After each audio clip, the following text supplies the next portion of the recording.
Blandon here again. Tempest Cup is coming around the corner. You guys have probably seen tons of videos on some of the top Pokemon that is in the Tempest Cup. In this video, I'm going to share why I think these guys are going to be top performing. Sort of look at the Twilight Cup and see some of the top leads in the Twilight Cup and see what sort of commonality we can find in the Tempest Cup. And then we're going to dive into a little bit of the details of each of the top 10.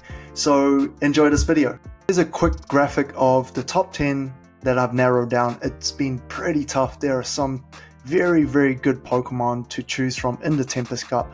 I've narrowed down to these 10 here, and I'm going to show you exactly how I arrived at this. To start off, we're going to look at some of the top lead Pokemon in Twilight Cup. So you can see Drapion, Alolan Muck, Raticate, Quillfish, Azumarill, Skuntank. And this here is the graph that you can access on pvbokey.com, and what this is a standard distribution. So what this allows you to understand is what kind of matchup the Pokemon can win. So you see there's a middle line here. The more it's skewed to the right, the more positive matchup a Pokemon have, and what it basically means is it's got more win percentages. So if you look at why these guys are some of the top leading Pokemon, most of them will skew towards the right side, and they have a lot of positive matchups. And even if they have negative matchups, you can see there are a lot of matchups which is close to the 500 line. What that basically means is even if they lose, they're not losing by a huge margin. So that is sort of why these guys are the top leads. If you look at Skuntank, Azumarill, you can clearly see that they have a lot of positive matchups, and especially Skuntank. There's only a very small margin here of Pokemon that will beat Skuntank. Quillfish, on the other hand, I think it does need shields to win, but in the end, Quillfish came out pretty strong for a lot of matchups. The second most important thing about these Pokemon is also its movesets. Drapion has access to some of the fastest spamming charge moves: Aqua Tail, Crunch. Skuntank, you have Sludge Bomb, Crunch. Those are very solid charge moves, and it's got access to Poison Jab, which is very good fast move as well. So if you look at the third thing, which is the base stat, some of them might not have like really solid stats like Azumarill, where there's tons of defense and HP, but with the lack of base stat, their moveset will fill in for that gap. So that is sort of the other thing that we need to look at as well, which is base stat. And we're going to start off with looking at some of the base stats of the Tempest Cup. If you look at some of the high performing Pokemons in most tournaments, you'll realize that defense and HP is very important. So in Tempest Cup, the highest HP defense stat that you're going to get is on Steelix at 178 defense and HP on 121. Second, you have Regice, or I don't even know how to say that word, but this new Pokemon has come out. Although it's got really strong base stats, the moveset are not so solid, so Regice is not something that you might want to use. Lugia with 162 defense, that's pretty solid. You got Mantine, Skarmory, Jumpluff, Altaria, Togetic. These are some of the best performing Pokemon, and you can see why. It's because they have a very high defense HP stat. So base stat doesn't mean everything. So the next best thing is looking at the moveset as well. What kind of moveset does the Pokemon have? With the fast move, here are some of the top moveset in the Tempest Cup. Razor Leaf being number 1 in damage per duration. Now, if you don't know what duration means, each fast move has a duration of 1 to 4, and each duration is 0.5 seconds. So the longer the duration, obviously it's going to take longer to finish that move. So Razor Leaf has the highest damage by far at 5.5 per duration, and you can see Waterfall, Fire Spin, Ice Shard, Bubble, these are sort of coming behind, and then you got Air Slash, Water Gun, Wing Attack. Those are pretty good as well. Now, the second most important thing that you want to look at is what are the fastest moves that's going to charge up your charge moves, and let's have a look. So the next thing we need to look at is energy per duration. So let's have a look. Mudshot, Thundershock, those are the highest, fastest energy charge fast moves. Followed by Powder Snow, Spark, Bubble, Bullet Seed, Charge Beam, and Wing Attack. Now, the last thing that you might want to look at is how much damage it's doing. So Charge Beam, although it's charging a lot of energy, 3.67 per duration, the damage output is very, very low, making it not a very good move in general. Same as Bullet Seed. So Bubble, you can see the power divided by duration times the energy per duration is around 9.7, making it really strong on Azumarill. With Mudshot, Thundershock, they don't do a whole bunch of damage, but some of the moves like Fire Spin and Ice Shard come out on top. Those are very, very good moveset, and then follow closely by Water Gun and Air Slash as well. Now let's look at the charge moves. So which one are the spammiest charge moves, and then which ones are the highest damage per energy charge move in this cup. So you can see straight away, this is the rankings of the spammiest charge move. You got Leaf Blade, that's doing 70 base power, 2 DPE. It's the best move in the Tempest Cup by far, but it's only accessible on a couple of Pokemons. Farfetch, I believe, and it was Tropius that was the other one. And then you've got Body Slam is a very, very spammy move and a pretty good DPE as well. DPE is damage per energy, and it's a pretty good output. And then you got Dragon Claw, Surf, Thunder Punch on Raichu, and then Mud Bomb, we already know from the Boulder Cup. And then you got Stomp and Blast Burn as well. Now, if we look at the highest DPE moves in this cup, we're looking at Blast Burn, again accessible on Charizard, making Charizard very usable. Leaf Blade still sitting at very top. You got Shadow Ball, Stone Edge, Wild Charge, Body Slam. These are all very, very good moves. And when you look at the top 10, if they don't have very good base stats, it's because they have very good fast move paired with very good charge move. Now we're going to look at the standard distribution on some of the matchups for some of the top Pokemon in the Tempest Cup.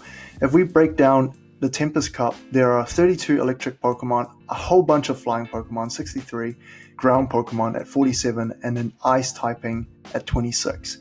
So when we look at this distribution, what you need to keep in mind is that it's looking at all the matchup against all the Pokemon on the field. Now that doesn't define the meta, so what it does define is the probability of it winning, by random, if someone just selected random Pokemon in the Tempest Cup.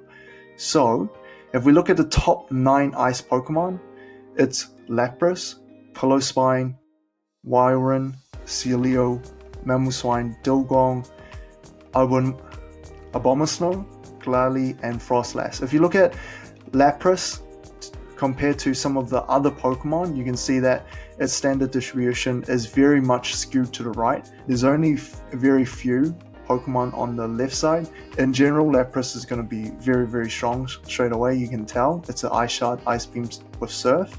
And then you've got Piloswine. Surprisingly, it's got very, very positive matchup against majority of the field. It's got access to Powder Snow, Avalanche, and Stone Edge. And I'm definitely keen to try and build a team with Piloswine. It is a little bit squishy, so you might see some highlights from my Piloswine that I've powered up. And then you've also got Celio, who's got Body Slam. I mean, standard distribution is very, very much in the middle, but because of the Body Slam and Aurora Beam, makes it a pretty good lead. So Abomasnow is one of the top ice Pokemons as well, but what happens is it does lose in a lot of matchups. So it's a very, very hard counter for some of the top water and ice Pokemon. It's one of those Pokemon that you got to play really carefully. And I do think it deserves a spot because it does counter a lot of the meta. Kind of like the Toxicroak against the Poison Dark type.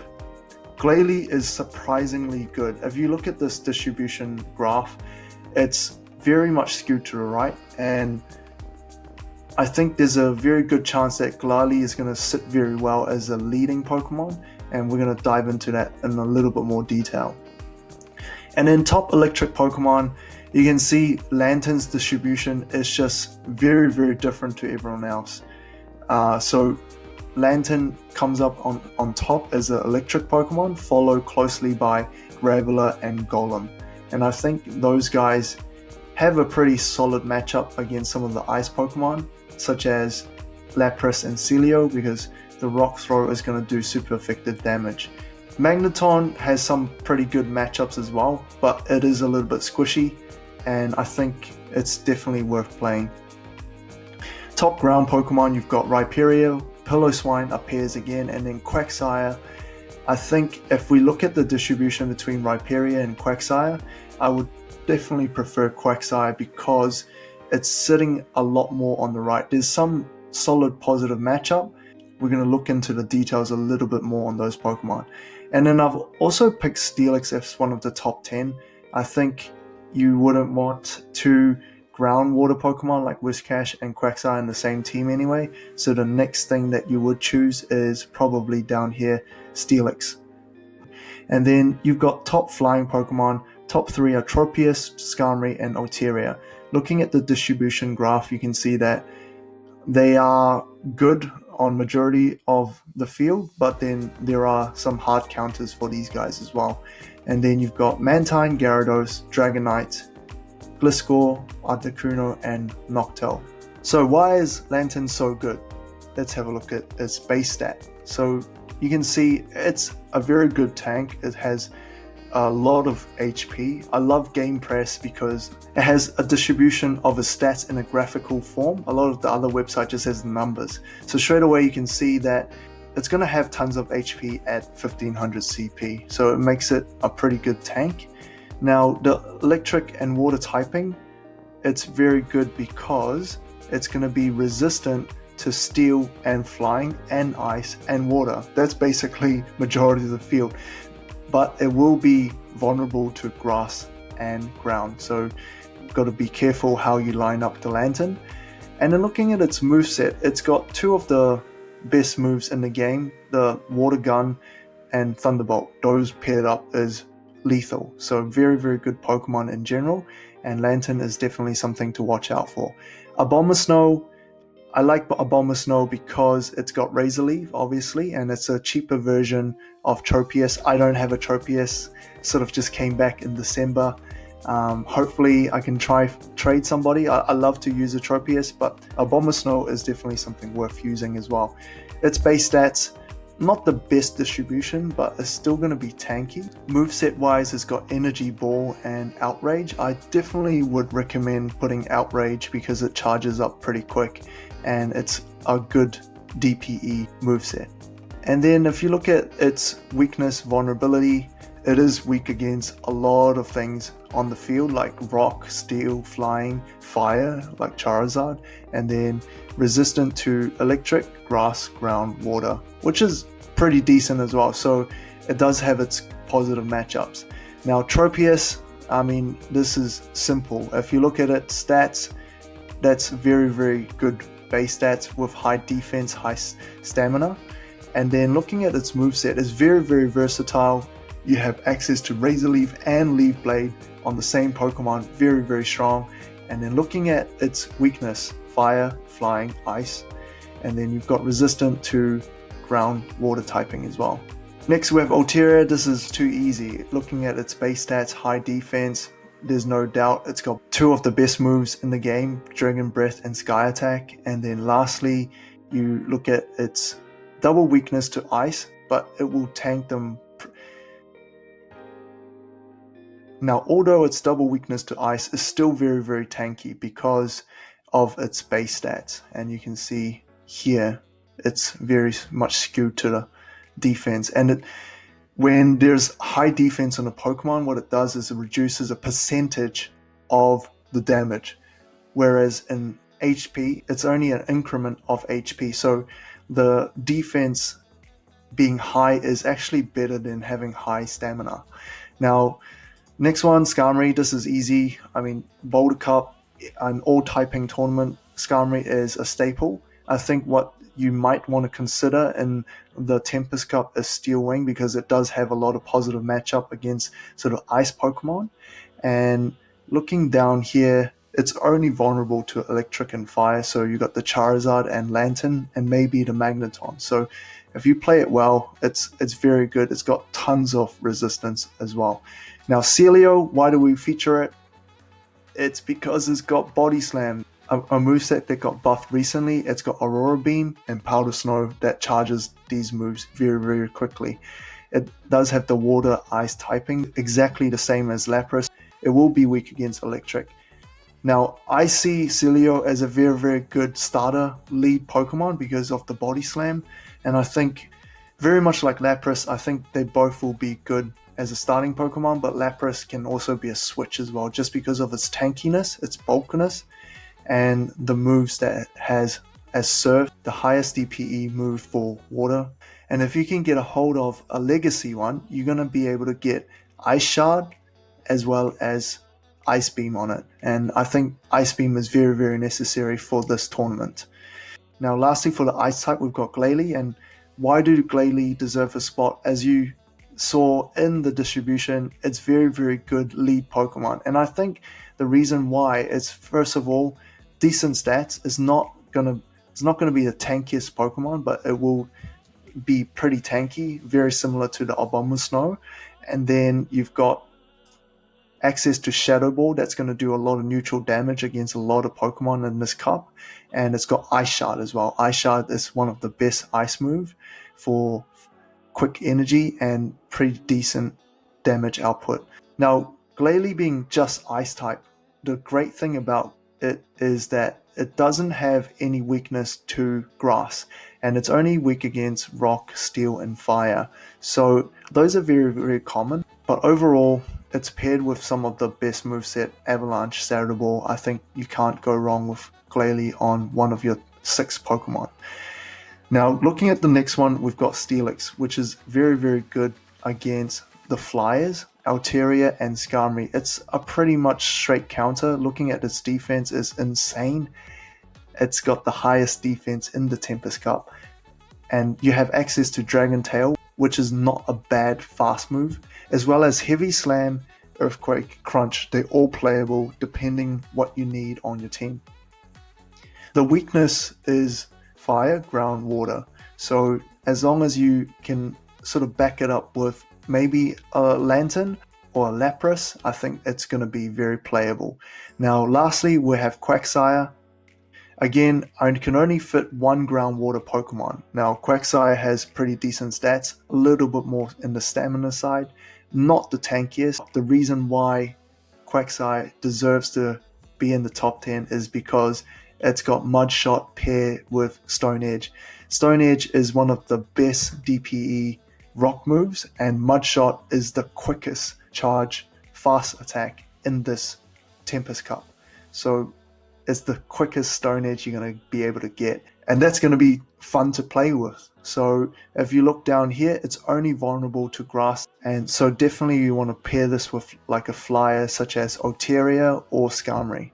So to sum up the Tempest Cup, you've got the grass Pokemon, Abomasnow, Tropius, which going to pwn some of the ice types, as well as Lantern and Quagsire. But Lantern is got its own positive matchup as well. The Lantern is going to be very good against the Flyers as well. And then you've got Steelix countering the Flyers.